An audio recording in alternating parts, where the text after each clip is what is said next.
In Israel, pressure is mounting on Prime Minister Benjamin Netanyahu over the civilian casualties in Gaza. Today, U.S. Secretary of Defense Lloyd Austin is there meeting with Israeli officials in Tel Aviv. And CBS News now confirming that CIA Director William Burns will also meet with Qatar's prime minister and the head of Israel's spy agency in Poland today in an effort to strike a new hostage deal. Now, this comes as fighting between Israeli forces and Hamas intensifies.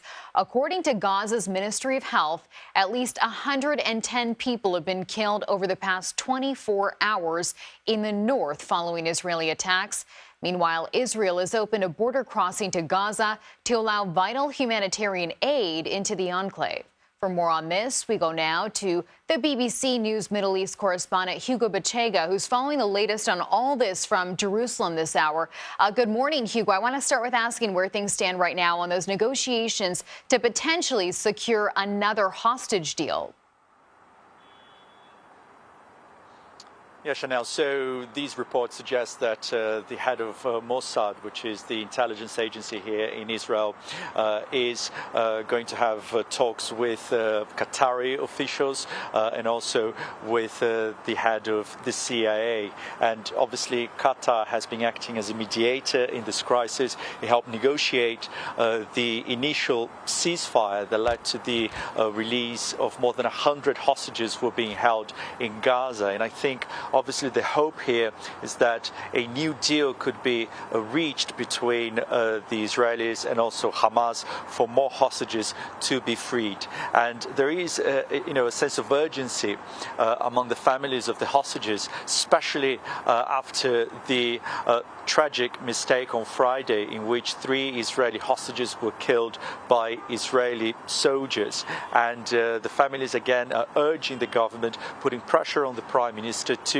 negotiate a new deal so more hostages can be freed. Hamas, however, has been saying that no talks for prisoner exchanges will take place unless the war in Gaza stops. So that gives us an indication that any negotiation, any talks are going to be extremely difficult.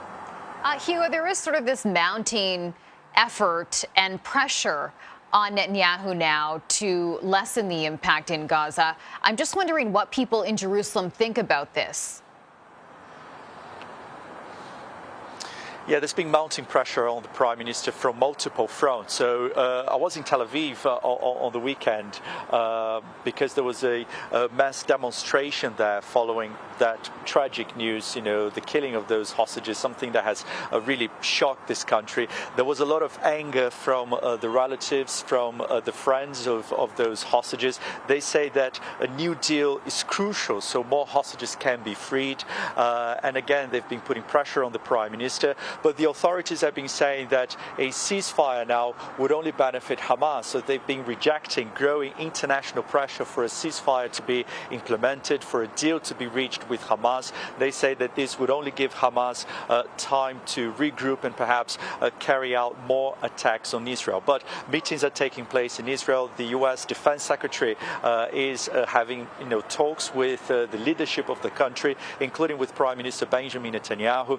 Remember that weeks ago, Lloyd Austin said that because so many Palestinians are being killed, that the Israelis, could be pushing the Palestinian population into the arms of Hamas, and that there was the risk that they could turn a tactical victory into a strategic defeat. So a lot of pressure on the government, a lot of pressure on the Prime Minister. Here in America, there is a lot of pressure as well on Biden and Biden administration officials who are going to Israel to do more to call for a ceasefire in a more outright way. I'm just wondering how much of an impact the American influence can have on this war. Well, obviously, the Biden administration has been a strong supporter of the Israeli government. President Biden has repeatedly said that Israel has the right to defend itself. But I think over the last few weeks, we've seen a change in the tone of the statements coming out from high-level American officials, including President Biden himself, who last week said that Israel was, losing international support because of what he described as the indiscriminate bombing of Gaza. And we've had a number of different leaders from different countries around the world calling for a ceasefire because of the high number of Palestinians who've been killed, 20,000, nearly 20,000, according to the health authorities in Gaza, but also because of the worsening humanitarian situation in Gaza. For weeks, we've been talking about widespread shortages of basic supplies, of people saying that